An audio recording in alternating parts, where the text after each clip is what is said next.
The underlying theme in my art practice has always been migration, identity, and belonging. So the highlight of the art residency was being a Southeast Asian artist.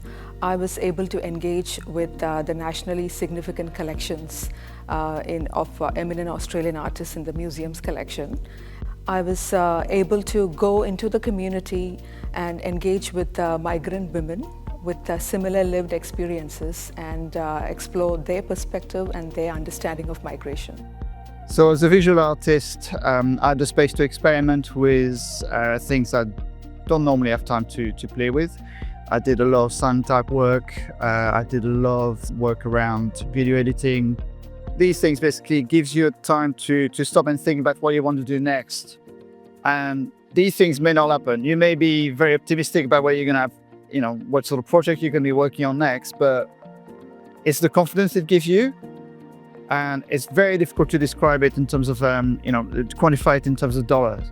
Doing the residency allowed me to stop, to pause, to be selfish and take the time to really invest in the new ways, ideas, and processes for my creative practice that I could actually do. Take it to a completely different level of just creating portraiture, but really, instead of it being like a flat image, giving it some more depth and some more dynamic range in the photography. The residency was an amazing opportunity to grow my practice because it was the first time I had the space to write a full-length, proper, full-cast play. It was the first time I'd been able to do that because I had the time, I had the space, I had resources to do some research and talk to some people.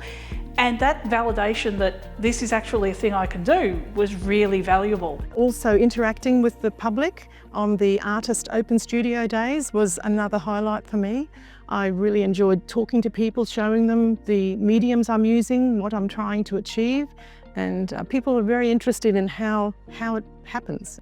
And by the end of the residency, I was gaining a lot more confidence, and I felt that yes, I could move on with this, incorporating it into my practice.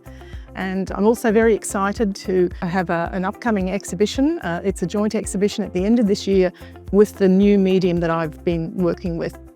I believe that the inspiration for bantering came from my stay during the art residency. Bantering weaves together stories of different migrant women, casual conversations, and shared lived experiences.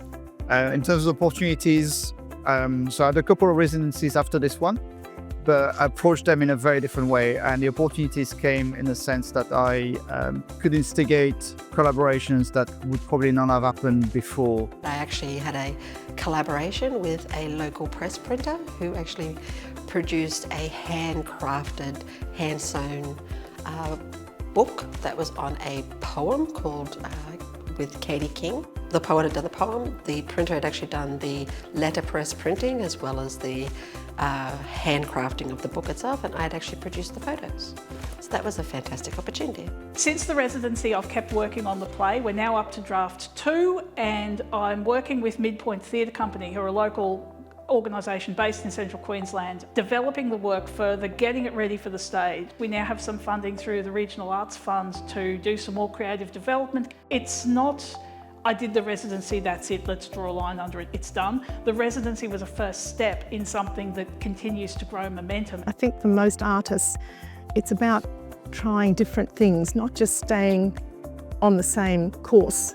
My advice is that regardless of where you are in your practice, when the residencies do come up with the Rockhampton Museum of Art, to definitely put in your application to be considered. And I believe if more of our, particularly our First Nations artists, if they actually put in to do a residency, you will learn so much from it. You will meet new people, you will find new things about yourself, your practice.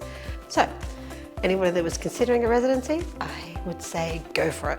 Go for it, put your heart, your soul into it, and really just enjoy the process and the time that you have.